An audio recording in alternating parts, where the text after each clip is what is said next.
Welcome to the Decoding the Unicorn podcast. Here's your host, Sarah Causey.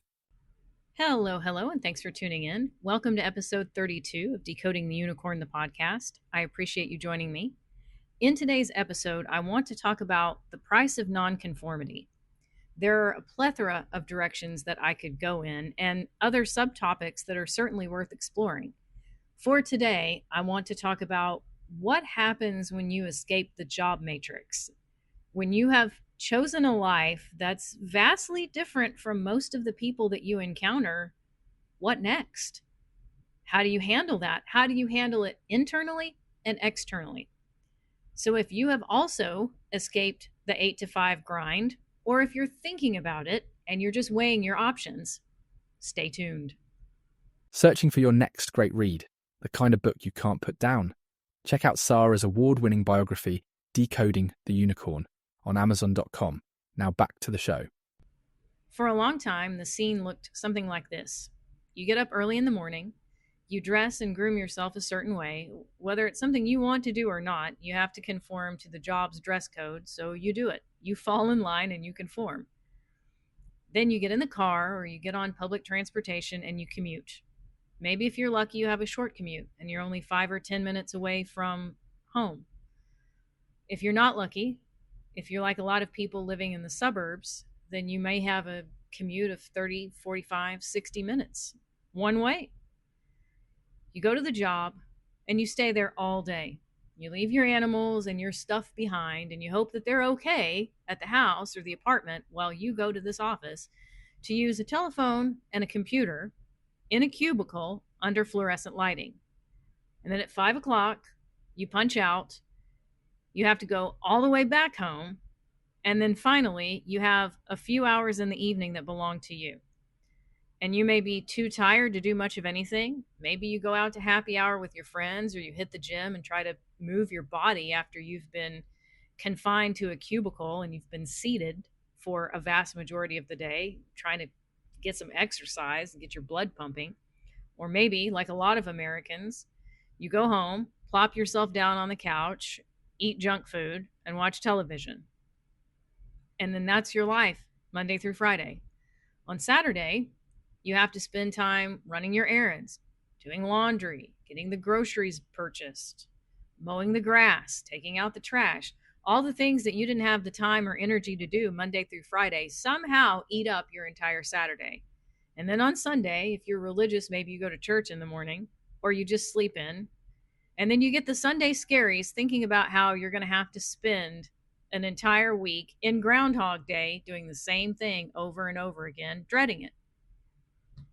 Then the pandemic happened and the cat was really out of the bag. Unmistakably, it was clear that a vast majority of office work / knowledge work could in fact be done from home. I remember reading Tim Ferriss's book, The 4-Hour Workweek. And at the time, I tried it because the job that I was working at, I had worked very hard for them. And I felt like I probably don't have a chance, but it's worth asking. If you don't ask, you don't get. If you don't ask, the answer is always no. And the book made it sound so easy. He uses examples from people, I think, in Silicon Valley that went to their bosses and said, I will work on my laptop and I will work from home and I will do as good a job or better as I would here in the office. And that's going to be my proof of concept. And they were allowed to do it. Well, the Midwest back in the aughts was not Silicon Valley, let me tell you. I was turned down immediately. And they told me, the workplace here, it's small, it's intimate, it's almost like a high school. Everybody knows everybody else's business. Everybody knows what everybody else is doing. And what we do for one, we have to do for all. Now, you're responsible and you're diligent and you're a hard worker. You would go home and actually work. The problem is nobody else would. The other employees would spend half the day in bed and the other half drinking beer, and nobody would get anything done. So the work from home thing is not going to fly here. If you're tired of the commute, you can leave, but we're not going to allow you to work from home. Either come in, sit down and shut up, or go find somewhere else to be. And that was that. So back in the day, people who were allowed to work from home, oh my God, That was perceived as something exotic. That was like the holy grail of jobs. You get to work from home in your pajamas. Oh my God. Well, then the pandemic happened and a lot of people went home. And it was obvious that commuting and sitting in an office had been ridiculous all this time. It's like the emperor wasn't ever wearing any clothes. We just had to pretend that he was. And we were pretending for money because nobody wanted to starve out. So we went home with laptops and cell phones. And really, as long as you have some connection to the internet, a laptop, and either a cell phone or a VoIP through the computer, you can do a vast majority of white collar knowledge work from the house. And that's the truth, and we all saw it. Then there was this great war that broke out. Remember the great resignation? People were sick and tired of corporate America. They weren't going to take it anymore. And I could see the writing on the wall. I was in HR and staffing work for 15 years. It wasn't ever something that I planned to do. And to be blunt, it wasn't ever something that I really wanted to do. I fell into it, like a lot of people. I don't know of anybody who goes through high school and college thinking, I want to be a third-party recruiter when I grow up. It's a tough racket, man. And with AI, it's only gotten worse. Yeah, that's a separate topic for another time. But suffice it to say, I really niched in hard with the job market. I could read the ebbs and flows, and I knew what was coming. And I knew that the great resignation was not going to last, that corporate America was not going to tolerate it forever. And they didn't. I linked to an article that was posted by The Intercept. I'll find it again and link to it here in the write-up for this episode in case you missed it. But they leaked a memo from Bank of America saying, we hope that conditions get worse for workers. They wanted people compliant and they wanted them back in the office. And I knew they were going to get their way. So now here we are, it's 2025. A lot of people have in fact returned to the office. I also saw an article just the other day that the job market in America is as bad as it's been since 2009. That doesn't surprise me because I knew this was coming. And I tried when I was still really focused on the job market and my writing, my blogging was focused on the job market. I tried to warn people and I felt like Noah building the ark while the sun is shining. Like, nobody wants to listen to you when they're living off the fat of the land and everything's good. They don't want to hear you. Like, you're just a doomsday prophesier. You're a weirdo. You're a crackpot. And it's like, no, not really. I'm somebody that has ridden a lot of ebbs and flows, a lot of boom bust cycles. I know what's coming, and I'd rather be prepared than scared. I don't want to wait till the last minute to figure out what I'm going to do. So the job market is in the dumper. Things are not good. You have people that have been laid off. And I will be honest with you, I'm in a somewhat similar situation because I had my HR and staffing business and I could watch the numbers dwindle year by year. And I knew this is not a coincidence. And it's also not an isolated incident. If you have one bad quarter, you can shake it off. If you have one bad month, you can shake it off. Maybe even if you just have one bad year and you know why. If it was difficult to make money, but you were reinvesting into the business, or you made a couple of bad hires and they set you back a little ways, it's explainable. But when you see the culture changing, it's a bit like the old cliche, you can't fight City Hall, or going out like King Canute trying to fight the waves. You're in a losing battle. There was also an interview published by The Economist with Yuval Noah Harari, where he talks plainly about AI. I'll find the link to that and put it in the podcast write-up for this episode as well. But he says AI will be like an alien invasion. It will be like aliens landed from outer space, except it won't be aliens from the planet Zircon that look like Martian men. It will be AI. The era, he very plainly says, the era of human-dominated history is over. I think to ignore that is to do so at your own peril. Now, how this ties into our theme about careers and the job market is this. A number of jobs are going bye-bye. Some already have. And I have absolutely, positively noticed this trend in staffing, recruiting, and HR work. You have so many HR departments now where it's mostly AI and robotics. You have hiring managers that are either not hiring at all. That's one part of it, right? Because if the job market is as bad as it was in 2009, which is smack dab in the middle of the Great Recession, they're not hiring anyway. But when they do hire, they're looking at AI and technology so that they don't have to pay fees to a staffing agency, or they don't have to hire a freelance recruiter and pay them 25, 35, 50, 60, 70 bucks an hour. It's like, well, if I can make Chat GPT do this for me, or Claude or some other AI application, why would I not just do that? If you ignore that kind of reality, in my opinion, you're doing so to your own detriment, because it's not going to make corporate America, or corporate wherever you live, the corporate structure in whatever place you're living in, it's not going to make them change their mind just because you ignore what they're doing.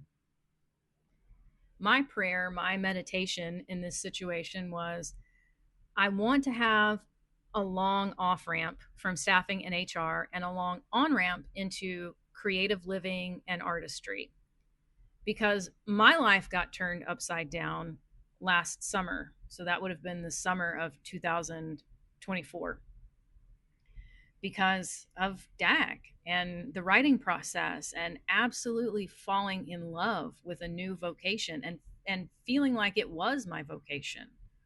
I really shouldn't say a new vocation. I should say a vocation, period, because whenever I was working in corporate America, I never felt that way.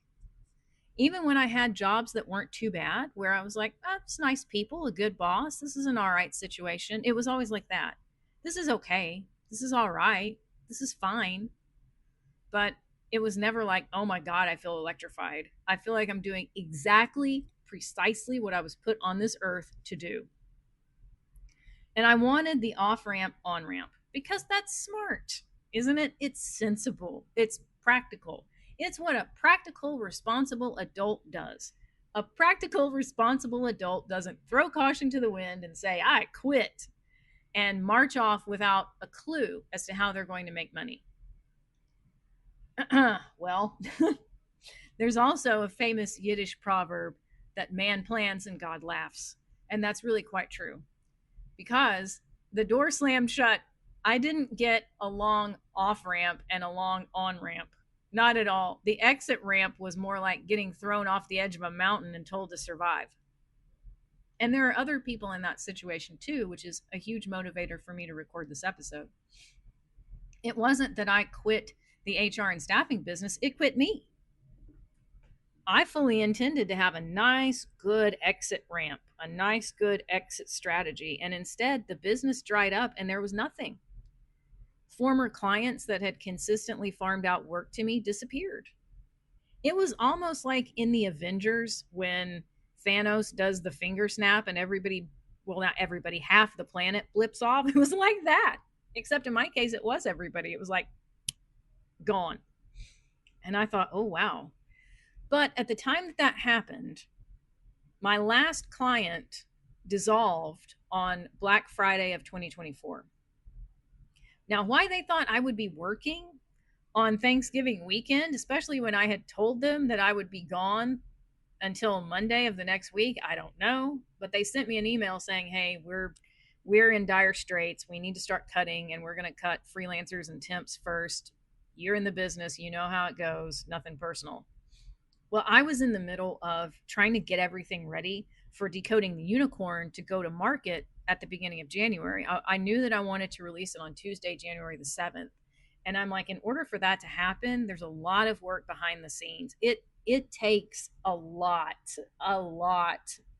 to get a book ready to go to market. It's just nuts, the amount of work that goes into it that people in the public never see. They just see a book on the shelf and it's almost like they think it just came there like the stork or the Cabbage Patch for babies. Well, it doesn't. There's a lot that happens. That's like, I'm going to release Simply DAG on July 29th of next year. I'm sitting here recording this episode on Monday, October the 6th, 2025. And let me tell you, I'm already like, oh my God, there's so much to do. There's so much to do. Even now, like, it's like, how am I going to do this by July? And everybody else is like, oh my God, you've got all the time in the world. And I'm like, no, not really. So I was busy and I just thought, I don't really have time to worry about this. I don't really have time to sit and twist my guts into a pretzel over it because I'm busy. My priority so much. Once that job dissolved, it was like it is full steam ahead, turning on all engines to get the book to market on time. So I guess I can't really say that I had too much stress about it. I worried about it, yes, but not over much because I was so focused on the book and I was so in my element of doing what I loved. I think that's another part of it too. When you really feel called, you feel that you're absolutely in love with what you're doing. It's not just hours that fly by, it's days, it's weeks, it's months. It's like your life just feels so full. It feels so different than it did before. And when you're doing something for a higher purpose, whether that for you is God or some religious figure or it's another person, whatever, it's like I I'm outside of myself. This is not all about me. It's about something bigger and better than me. And that's deeply meaningful as well. This video popped up the other day on my YouTube feed, and I don't know this person. I'm sure that they're a good person. I didn't get any con artist vibes from them. But I have to tell you, the advice this person was giving was just sad. Sad, tired, and dumpy. That's how I would categorize it.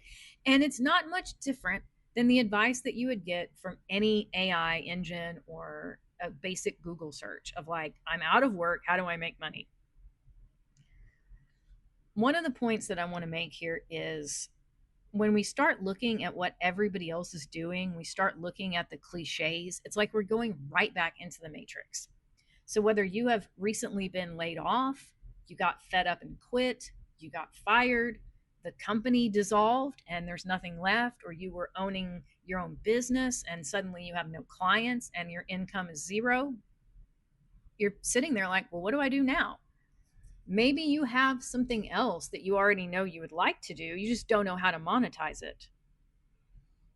Warren Buffett famously said, when everybody else is getting greedy, that's when you should panic. When everybody else is panicking and acting like Chicken Little, that's when you should get greedy. That's when you should be calm and strategic. But that's hard. Theoretically, it's perfectly fine to talk about it, to think about it, to daydream about it, but to actually do it, to go against the grain, when humans are conditioned to be sociable, be part of the pack, don't make any waves, get along with everybody or you'll be exiled from the tribe. It's tough. It's okay in the mind, but when you really have to do it in practice, it can sometimes be terrifying. I also had a mentor in my early days in the staffing world, and one of the things that he would say is look at what the crowd is doing and move in the opposite direction. Again, in theory, yeah, absolutely. In practice, it can be tough. So in this video, this person was talking about how they were laid off from a job that they liked in 2023, and they've been just trying to cobble together this, that, and the other strategy to make ends meet while they look for another full-time job. And they've been on the market for 2 years looking, and nothing has come together. They've had a few interviews, but most of the time they don't even get called. They're sending out resumes and nothing is happening. And the times when they have interviewed, it's been like, well, you did good. We appreciate you, but we're going to go in another direction. And that story is super typical. A lot of job seekers feel the same way right now. The advice this person was giving, it was very much like, this is what the crowd is doing. This is the general information that you're going to get that doesn't really help very much, in my opinion. Okay. It's kind of like when somebody tells the younger generations, you should just quit buying coffee and brown bag your lunches, and then you'd be able to buy a house. And it's like, what planet are you living on? Saving $5 a day maybe is not going to be enough to pay for a house in this economy. That's just terrible advice. It's the kind of crap advice that makes people feel like I've given you a good point, but it's not a good point. It's pointless. So this person was talking about, I freelance and I use some of the major websites, but they're pretty much terrible because it's a race to the bottom on pricing. And I'm sitting there nodding my head like, yeah, that's another reason why I think freelancing on a major platform is, by and large, a waste of time. Okay, controversial statement. Throw rotten tomatoes at me if you want to. But I've seen it play out. It is indeed a race to the bottom on pricing, and you have so many people. That marketplace is so crowded. You have so many people that are on there that are fighting for scraps. It's a great position if you're a client and you have picking choice of who you want to hire, but it's not great if you're the freelancer and you're trying to find honest work for a decent pay. It's tough. This person said they also wrote some cheap books and put them on Kindle Unlimited. And I'm like, oh no, oh no. Kindle Unlimited is like an ocean of stuff. And some of it is good, a lot of it isn't. It's like swimming through, in my opinion, which could be wrong. In my opinion, a lot of the books and booklets on there are like swimming through a sea of mediocrity, as well as I try to keep this podcast very G-rated, very clean. A plethora of inappropriate, nasty type of stories. I'm sure you catch my drift, but things that would be R-rated to say the least. So I'm like, okay, we've got go be a freelancer, publish some cheap stuff on Kindle Unlimited, and see if you miraculously get a following. I'm also thinking about this from the perspective of being an author with an award-winning book. I know what it's like to do the heavy lifting on all of this, and you don't get book sales just willy-nilly. It's not like people just show up, they materialize from thin air, and they're like, hey, take my money, I want to buy your book. There's effort that goes into it. It is not a magical get-rich-quick scheme at all. You better love what you're doing, and you better believe in the message that you're promoting if you're doing it. This person also talked about trying to do like Amazon affiliate links to get a little bit of money if somebody clicks on your link, which I'm not super familiar with that, but it's my understanding that you're lucky if you make a few bucks a month doing that. Then they talked about going to places like thrift stores and garage sales and looking for diamonds in the rough that they could sell on eBay or Facebook Marketplace. And I'm like, this is the same advice that everybody gets all the time. So again, I'm thinking in my mind of Warren Buffett. If everybody's doing this, do the opposite. Or what my mentor used to say, look at what the crowd is doing and move in the opposite direction. So what do we do? How do we handle this? I talked about the price of nonconformity because there is a price. Your friends, your family members that are still clocking in at an 8-to-5 job, they feel like they have the illusion of stability.